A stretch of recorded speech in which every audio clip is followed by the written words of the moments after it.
Unlock the mysteries of Germany's past, its diverse landscapes, and rich culture in a journey through time. From Charlemagne's ambitious conquests to the dark shadows of Nazi rule, explore the heart of Europe's powerhouse. Did you know that the German flag's colors symbolize perseverance, bravery, and generosity? Join us for a deeper dive into Germany's story. In the ancient times, Germanic people occupied the territories of what is now northern Germany. To the south lived Celtic-speaking populations. Between the 1st century BC and 1st century AD, the Germanic population began expanding southward towards Celtic lands, and the locals slowly began being Germanized instead of being displaced. Roman contact with Germanic people began in 50 BC when Julius Caesar was pacifying the Gallic regions. There, he discovered a new group of people across the Rhine River. It was only in 12 to 9 BC that Romans came into violent confrontation with the Germanics under Nero Germanicus.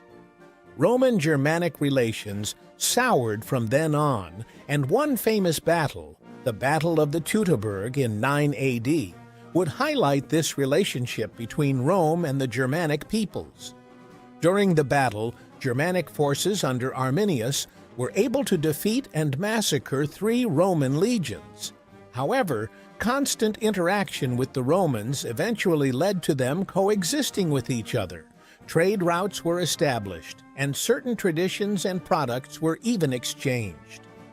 The Romans even had alliances with the Germanic people, having them act as frontier guards in exchange for autonomy. The Western world would be transformed again when a new group of nomadic people from the east came ravaging Eastern Europe. These were the Huns. The Huns proved to be destructive for many settled Germanic people, and they were pushed in droves towards the already collapsing Roman Empire forcefully. This was known as the Great Migration Period. The population was too much for the empire to handle, and thus began the hostilities between the Visigoths and several other Germanic peoples who were also being pushed towards the territories of the empire due to the Hunnic menace. These Germanic migrants eventually established their own states in what was now the ruins of the old Western Roman Empire, and from there came the birth of the early stages of medieval Europe. The Merovingian Franks, residents of Romanized Gaul and Germania, established a foothold in the region when their leader, Clovis I, converted to Christianity. His son, Theudebert I, conquered much of what is now German territory during his reign from 535 to 548. The Merovingians were replaced by the Carolingians influentially. They rose to power around 620. One such Carolingian, Charles Martel, was even able to divide the new kingdom between his 2 sons. Such was their influence. His son, Pippin, would eventually assume the throne of the Franks in 751 after appealing to the Pope. Pippin eventually had a son, one of the greatest leaders in history, Charlemagne. Charlemagne ruled half of the Frankish throne when his father died in 768, and when his brother Carloman died 771, he was able to assume total control over the entirety of the kingdom. Nye became its own state called East Francia, ruled by Louis the German. He managed to expand the borders of the fledgling kingdom into what was to be the borders of medieval Germany. He was succeeded by his son, Charles III, who was considered incompetent, which led to constant civil wars and revolts amongst the general populace. The incompetence of the Carolingian rulers necessitated a change on how settlements should be defended, and thus arose the duchies, where military, economic, and political power were placed in the hands of local leaders. These duchies would in time make up what was going to be the Holy Roman Empire. The Holy Roman Empire highlighted the autonomy of local settlements, but still functioning, albeit separately, under one system. Some of them even grew into large cities. This empire relished in trade and expansion, the most under the rule of the House of Hohenstaufen. The empire would eventually be dissolved in 1806 during the Napoleonic Wars. The Holy Roman Empire's history is long and complicated. If you want to know more about it, let me know in the comments below, and I'll make a video on it. After the dissolution of the Holy Roman Empire and Napoleon's eventual defeat, the Congress of Vienna founded the German Confederation, made up of 39 sovereign states. Revolutions instituted many changes in the political landscape of the German people, most especially ideas of democracy and freedom. Monarchical support was diminishing, and in 1862, the king, William I, appointed Otto von Bismarck as Minister-President of Prussia. Otto von Bismarck helped in expanding the influence and military might of Prussia, and thus the Northern German Confederation was born. Unification of Germany soon followed after, and von Bismarck was declared as a Chancellor of Germany. After the assassination of the Crown Prince of Austria, Franz Ferdinand, in 1914, Germany was dragged into war with France, the United Kingdom, and all the other Allied states that opposed what was called the Central Powers. The Great War proved to be damaging to the economy of Germany. However, the 1920s ushered in the Golden Twenties, which was an era of artistic innovation and liberal cultural life. The Great Depression that massively affected the world economy also affected the country in such a way that putsches, left and right, called for changes in Germany's government rule. And many parties rose during this period.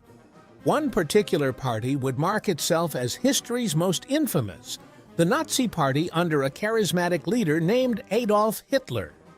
Nazi Germany ruled over Germany beginning with Hitler's appointment as Chancellor on January 30, 1933, until the defeat of German forces by the Allies during World War II in 1945. Some of the worst atrocities were committed against Jewish and even non-Jewish civilians and military personnel during this period in what was called the Holocaust, or the final solution. It was a dark time in German history, one that should never be forgotten. After the Second World War, Germany was divided between Allied and Soviet control. That is, until the fall of the Berlin Wall in the 1989 revolutions. The process of reunification was not immediate and took place between November 9, 1989 and March 15, 1991, when Germany was finally reunified. Today, Germany has a GDP of $4 trillion, making it one of the leading economic powerhouses in Europe. In fact, it's considered the backbone of Europe's heavy industries. Services constitute 69% of the GDP, while industry is at 31%, agriculture is at a measly 0.7%. Agricultural products include milk, sugar beets, wheat, barley, potatoes, pork, rapeseed, maize, rye, and triticale. Industries where Germany shines are iron, steel, coal, cement, chemicals, machinery, vehicles, machine tools, electronics, automobiles, food and beverages, shipbuilding, and textiles.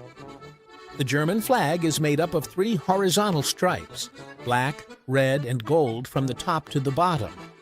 The colors of the flag have no clear significance, but they were mostly attributed to the colors of the uniform of the Lutzow Volunteer Corps.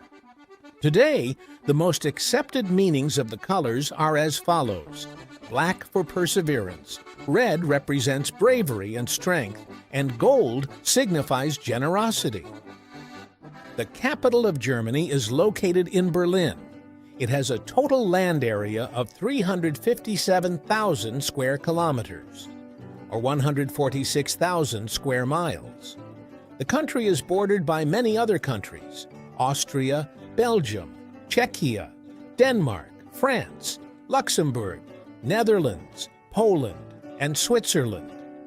Germany's terrain is varied from valleys to alpine mountains to flatlands and finally to the shores of the north.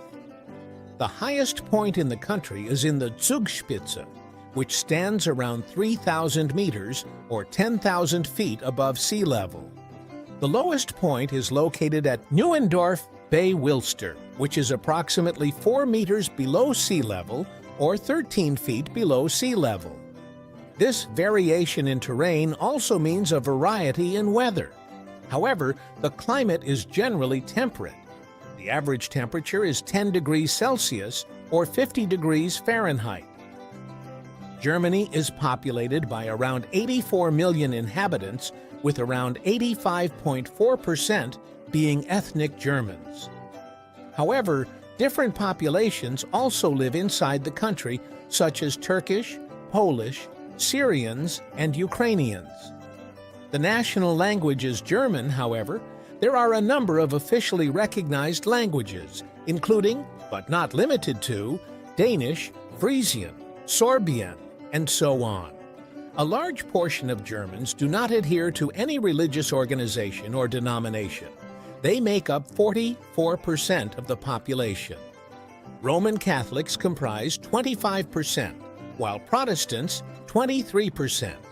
Around 4% are Muslims. The median age of Germans is around 47 years old, making it an aging population. And now on to the famous dishes that put Germany on the culinary map of the world. First off, let's sate that appetite with simple Brot and Brotchen. Bread is a staple in many cuisines worldwide, and Germany is no exception. Want a quick fix for when you're walking around a park? Why not try currywurst, sausages, chips, and ketchup? What's not to like? Next up, we have Kartoffelpuffer, shallow fried pancakes made from grated potatoes, egg, and flour. And of course, last but not least, Schnitzel, fried tenderized meat covered in egg, flour, and breadcrumbs. Much like other countries, a lot of personalities also call Germany their home. Here are some of them. The man, the myth, the legend. Who discovered the theory of relativity, Albert Einstein, was born in Germany. The famous nihilist philosopher, Friedrich Nietzsche, was also German. Another great philosopher, the great mind behind Marxism and communism, Karl Marx, was Prussian German. Johann Sebastian Bach, who is still one of the greatest composers of all time, was also German-born. If you enjoyed this video on Germany, you'll love this next one.